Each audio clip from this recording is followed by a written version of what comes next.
There's a mod for Baldur's Gate 3, which puts Tirisfal Glades and a bunch of WoW zones into Baldur's Gate 3, and you can play it as a D&D campaign.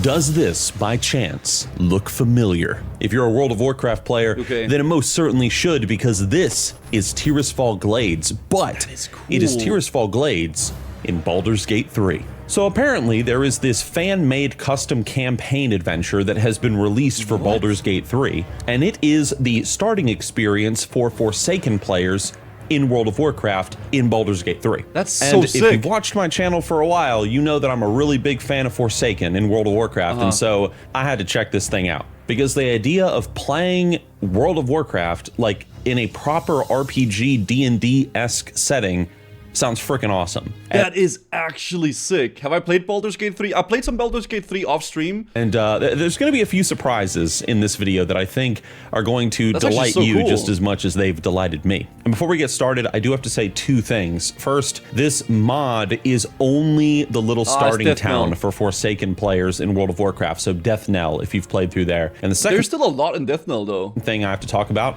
is Zygor, this channel's sponsor. If you are a World of Warcraft player, which most likely you are, at least I would think so. Zygor is WoW's ultimate guide add-on for leveling or getting achievements, pets, mounts, whatever you want. Zygor can help you level up your professions. It can't help you make friends, though. I'm sorry. Anyway, Zygor is linked down below in the description. Check it out. And if you decide that you want to purchase it after playing the free trial, you can use code NIXIUM for 20% off. Cool. So the story, of course, begins with me creating a character to experience all of this with. Don't assume that they've done something like brought all the classes in World of Warcraft into Baldur's Gate 3. That's not what they've done here. It's still the Baldur's Gate 3 classes. So I ultimately came to the conclusion that I thought it would be kind of cool to play as a paladin. Almost. I wonder how they've done the dialogue and stuff like that, if there's anything like that, because there is like good story in Deathknell, right?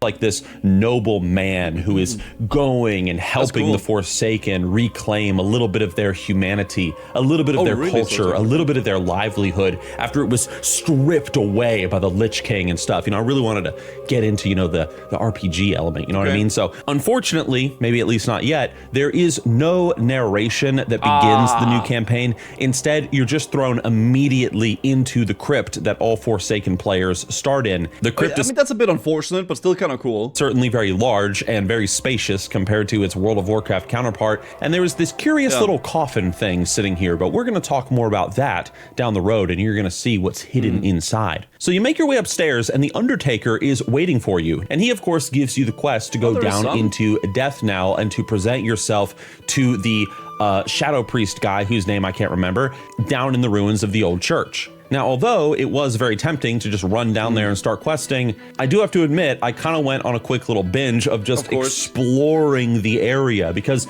this was like a faithful recreation of Tirisfal Glades. I'm actually going to put some footage side by side in this video so that you guys can see, and so that I can see, like while I'm editing this video, like just how faithfully recreated this Baldur's Gate 3 campaign adventure thing is to the original World of Warcraft experience.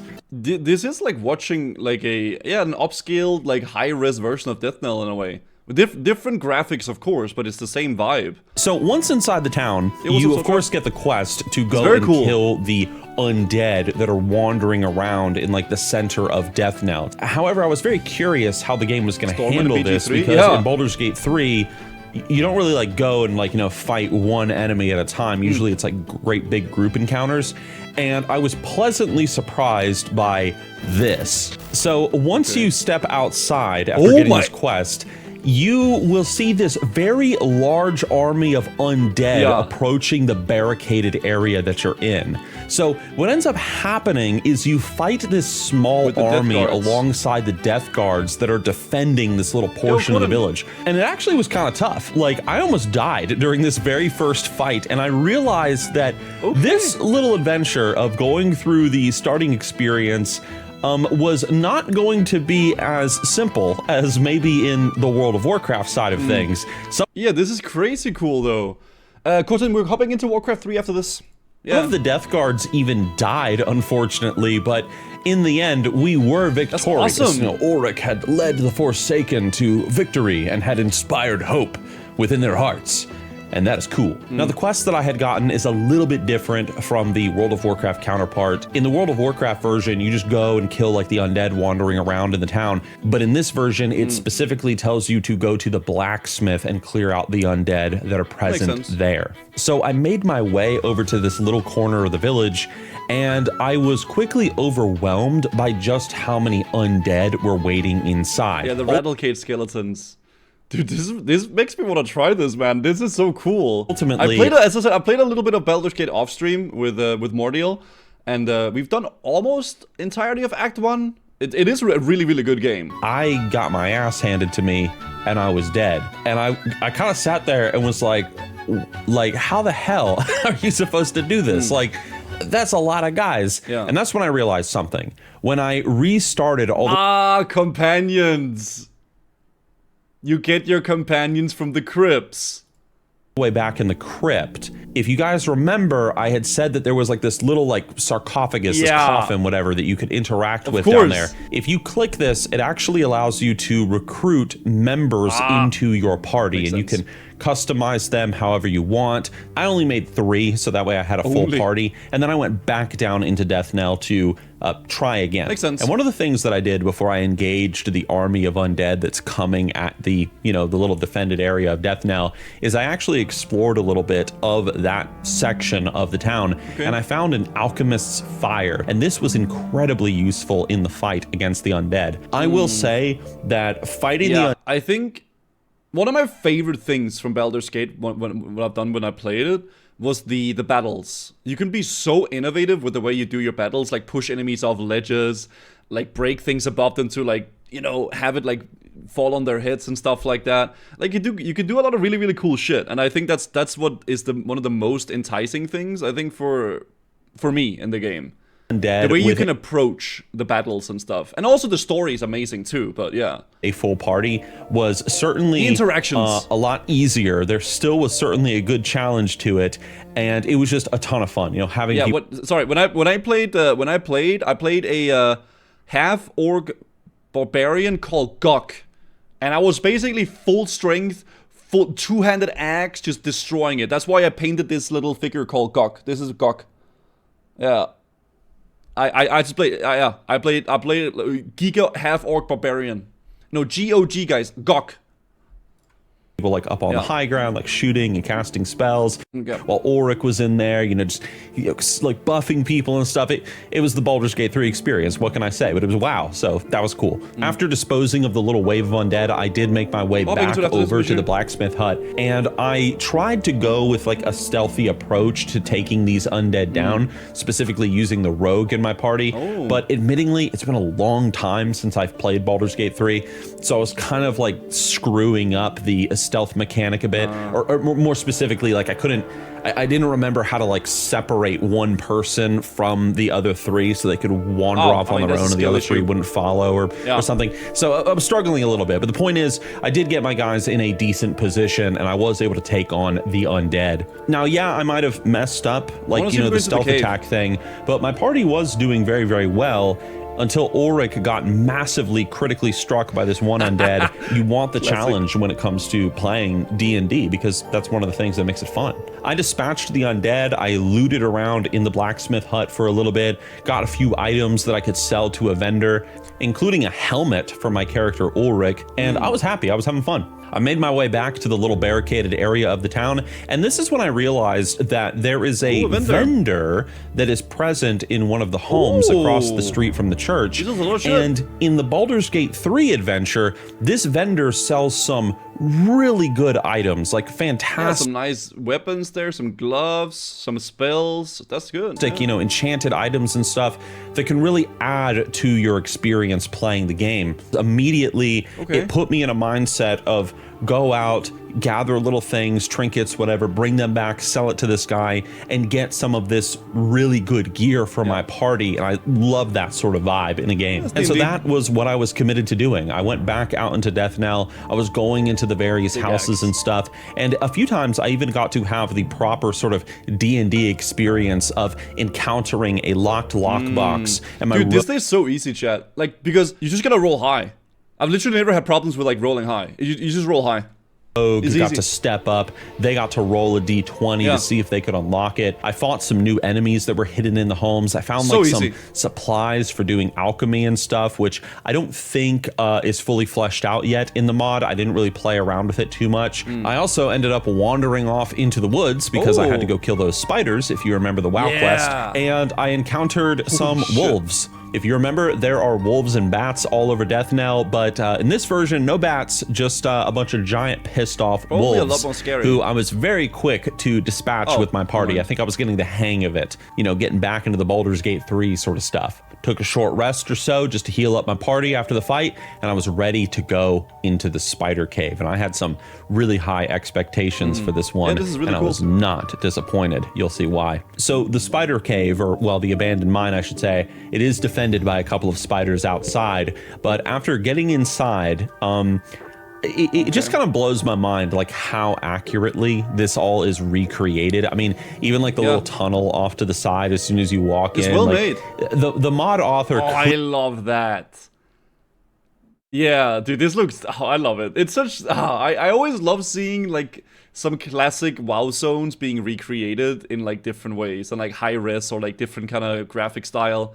Clearly is a huge World of Warcraft fan. I just really appreciate it. I spent a while going through the mine, killing all these spiders. Definitely some good, challenging fights, being surrounded by all these arachnids.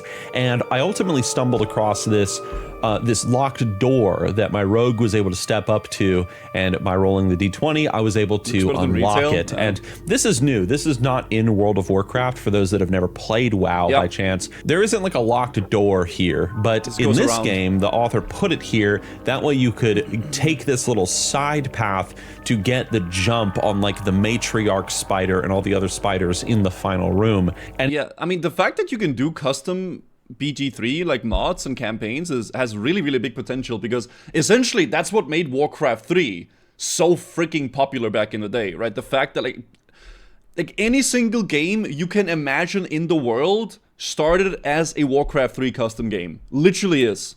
Any of these little flavorful things that I encountered while playing this, I just thought was so cool. Like, you know, anytime the D20, you know, popped up, I was like, oh yeah, man. Like, I'm a big D&D player behind the scenes. I play a lot of D&D, usually every weekend here at my house with my friends. I mean, I have a fully dedicated D&D room in my house. Fun fact. Okay, that's yeah, cool. So big fan. Fighting the large matriarch spider was definitely challenging. Right in the beginning of the fight, my wizard got his ass kicked and taken out, and I was forced to contend with all of these spiders in this final room with just 3 guys. I was throwing potions, healing, buffing, you know, doing everything that I could. Ulrich was just the ultimate support. It was so much fun playing the paladin, man. It's one of my favorite classes in D&D to play as.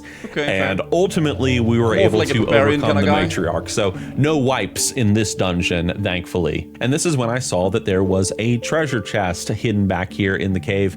And when I opened it, there was a bunch of gold. There was some enchanted items, some shoes, a dagger for my rogue. That is awesome. There was a spell scroll, dude. So cool, like just having like the reward at the end of the dungeon. And then it was time to go back to, of course, Deathknell to turn these quests in and to get the one quest that I was most looking forward to ever since I started this little playthrough. Oh, is that the one with the we gotta go kill all the was it Finster? No, that's a different person. Something like that. Like, you gotta kill some people, right? Laren Studio had this in Divinity 2. It was really fun to create our own scenario for role-playing. Yeah, it's sick, dude. Also in, what was that other game? Bannerlord. We played like some Bannerlord where they like literally recreate Helm's Deep and stuff like that. It's so cool. Looking forward to ever since I started this little playthrough, and that is of course to fight the Scarlet Crusade. The Scarlet Crusade, a bunch of people that believe that everybody is tainted by the corruption of the Scourge other than they, and they use the holy light to go out and to cast judgment upon the world, using it like a weapon against those who are innocent, guilty, it doesn't matter. And my character Ulrich, a virtuous paladin who actually believes in true discernment. Yeah, he had such a paladin player, man. Holy shit, dude. You can just tell if someone is a paladin player, man. Particular vendetta against the Scarlet Crusade, and so I was very excited for this quest. Man. It was around this time that I also leveled up, so yes, there is leveling. You're not leveling in the Baldur's Gate 3 version as fast as the World of Warcraft version, but you know, I was level 2 and I was happy choosing all the new spells and abilities for my party, and now it was time to head off to the Scarlet camp. There was a lot of Crusaders, and I reattempted my little stealth technique and was actually very successful with it. Okay. Right in the beginning, I was able to pick off one of the Crusaders with my rogue, and then it turned into an absolute bloodbath. Yeah. My party versus the Scarlet Crusade, as well as, of course, Mevrin Korgal, who is the main guy that we had to kill, who has the Scarlet documents on him that we have to collect. I will say that he is in a different location in the Baldur's Gate 3 version than he is in Classic WoW, so keep that in mind. The fight lasted for a little while. My wizard, he got his ass kicked again, but I got some really epic moments with Ulrich the Paladin of him just smashing down these Crusaders left and right. Of course, there was a treasure chest at the Scarlet camp that I could loot, and of course, there were some nice items in there that my party could collect, and with the Scarlet documents in hand, it was time to go back to Deathknell and to conclude this quest. I will say that the spider quest definitely took a lot longer and I felt was a lot more challenging, but that might have just been because of the fact I got a really good jump on the Scarlet Crusaders with my rogue, and I was able to take out, you know, their guys pretty quick with her early on. But yeah, it was still a lot of fun. The final quest that I had to do that I had not done at this point was to go and fight Samuel Phipps. That's the guy. This is a quest Phipps, that's the dude. That you can get in World of Warcraft. And what you do is you go and kill this man, you collect some of his remains, and then you go to the little graveyard next to the church in Deathknell, and you bury it so that he can be at peace, you know, finally once and for all. At this point with this fight, I think I was so like now in tune with the Baldur's Gate 3 playstyle. You know, it's been months since I've played Baldur's Gate 3, but you know, now I'm kind of like back in, you know, I'm in the zone, and this fight was pretty easy for me. You know, I just cleaved through these guys, controlled them really, really well with my party. I would actually love to go through this again with like 2 people instead of 4 and see how challenging that is. And I'm not complaining. I'm just saying that at this point, my group synergy was just really, really good. So getting Samuel's remains, going back to the church, burying them, it was the final quest, and it was great. So in World of Warcraft, there's a few other quests that you can do in this area, like scavenging Deathknell, for example, where you go and collect all the boxes. And of course, the one where you have to go and kill the wolves and the bats and collect their paws and their wings and stuff. Those 2 quests, I don't think are in this little campaign thing in Baldur's Gate 3. If they were there, then I might have just accidentally overlooked them, but I don't think they were. But after Samuel Phipps was dead and his remains were buried, I was done. Like, I had finished everything that this little campaign had to offer. That's sick, though. Do not be deceived by... This is cool, though. I just like that people are doing this shit, right? And if the modding community keeps growing for Baldur's Gate 3, we might actually see some full-fledged campaigns of like different games and different scenarios from movies or whatever the heck. That'd be so cool. The length of the video, because this is Baldur's Gate 3, it's, you know, more of a role-playing game, a lot more slower pace than WoW.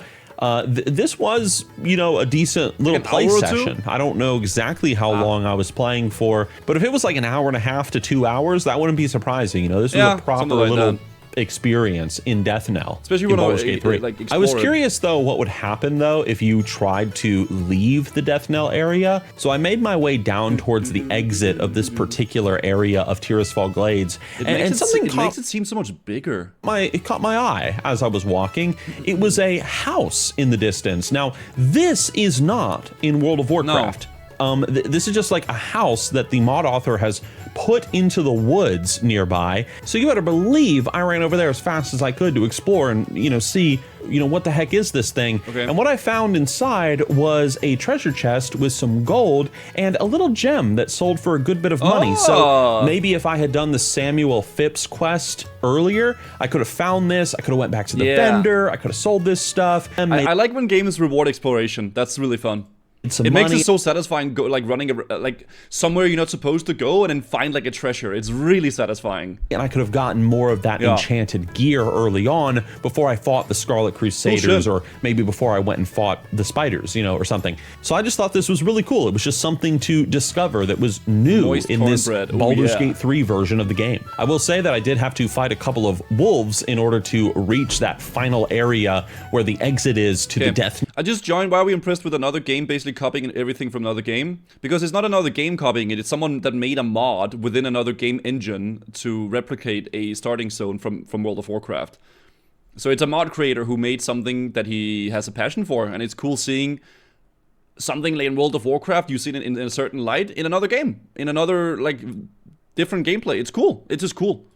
Now, yeah, I like it. Territory of Tearsfall Glades, but after dispatching this canine menace, I made my way to the barricade and found that it was completely sealed off. However, I will say one thing. While I was making my way down to this area, something that I noticed in the very far distance when I zoomed in on my camera is you could see the Agamand Mills. That's cool. This is the area that new Forsaken players tend to have the experience of realizing that World of Warcraft is not a game that you're supposed to overcome all on your own, because that crypt is a pain in the ass. And it is true that the mod author has said that they are trying to recreate more beyond just Deathknell. It's not just going to be this little area and that's it. I think they're trying to do all of Tearsfall Glades in the future. Damn, that's Maybe cool. they'll do more of the starting zones, or, you know, who knows? Like, maybe we'll see a Silver Pine Forest down the road. No, I would say Dunmo Row would be the coolest. Out of all the starting zones? Yeah, Dunmo Row would be sick. Like, actually kind of sick. But this was the conclusion. Like, I was ready to leave this area and venture out into the greater world. And I gotta say, it was a lot of fun. Pros and cons. My favorite thing was, of course, just bringing the D&D element into World of Warcraft. Anytime that D20 die popped up, I was like, oh, this is so cool. Like, you know, unlocking locked stuff or whatever. Guzu's the type of guy to say, let's try BG3, guys, and then he loads up the Tearsfall mod. Shut up! Just making those checks, I thought it was fantastic. The fights as well were a lot of fun. It was not designed as like hey, if you've never played Baldur's Gate 3 before, you can just hop in here and just play through it. You probably want to have some experience with D&D or Baldur's Gate 3, or this might be a little bit like, whoa, a little overwhelming. Really appreciated that after clearing the spider cave, there's a treasure chest waiting with some loot. Kill the Scarlet Crusaders, treasure chest with some loot. So having those rewards for being able to overcome the fights and the challenges, that was great. Of course, recreating and staying true to the World of Warcraft Forsaken questing experience.